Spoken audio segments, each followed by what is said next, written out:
भारत की वित्त मंत्री निर्मला सीतारमण के पास चुनाव लड़ने के लिए पैसे नहीं हैं। आपको सुनकर आश्चर्य जरूर होगा कि विश्व की सबसे अमीर पार्टी भाजपा की नेता के पास चुनाव लड़ने तक के पैसे नहीं हैं। लेकिन ये सत्य है, क्योंकि ये बात उन्होंने खुद ही कही है। लोकसभा चुनाव से पहले वित्त मंत्री निर्मला सीतारमण ने साफ कर दिया कि वो लोकसभा चुनाव नहीं लड़ेंगी।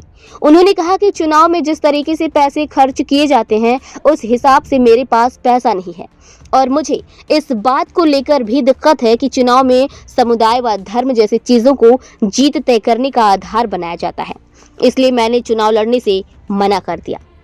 निर्मला सीतारमण ने निजी टीवी चैनल को इंटरव्यू देते हुए कहा कि पार्टी के अध्यक्ष ने उनसे लोकसभा चुनाव लड़ने के बारे में पूछा था और दक्षिण की सीट से चुनाव लड़ने की पेशकश की थी।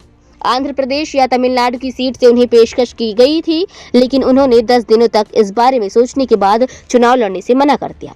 अब इस बात पर शायद बहुत से लोगों को हंसी आ जाए, क्योंकि संपत्ति के मामले में देश की सबसे अमीर पार्टी की नेता निर्मला सीतारमण ने पैसों की कमी के कारण चुनाव लड़ने से इनकार कर दिया है।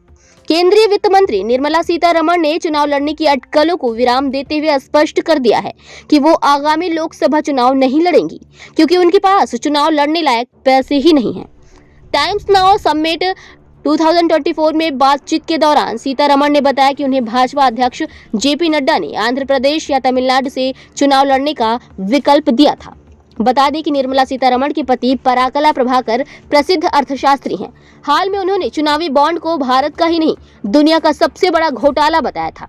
प्रभाकर का अनुमान है कि चुनावी बॉन्ड का मुद्दा सत्ताधारी भारतीय जनता पार्टी को भारी पड़ेगा।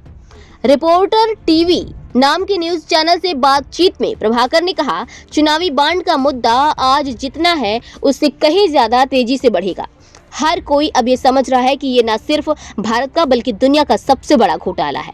इस मुद्दे के कारण जनता इस सरकार को कड़ी सजा देगी। चुनाव आयोग यानी कि ईसीआई की आधिकारिक वेबसाइट पर उपलब्ध डेटा के अनुसार चुनावी बॉन्ड का सबसे ज्यादा लाभ भाजपा को ही मिला है।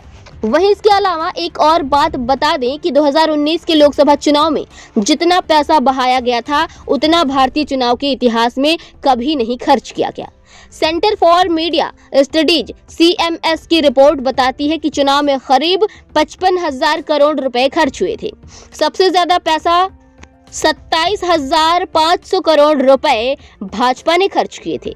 CMS का ये भी आकलन है कि पार्टियों ने करीब 15,000 करोड़ रुपए गैर कानूनी तरीके से मतदाताओं के बीच बांटे थे। देखते रहिए खबर 24 एक्सप्रेस, जानते रहिए राजनीति की बातें। नमस्कार।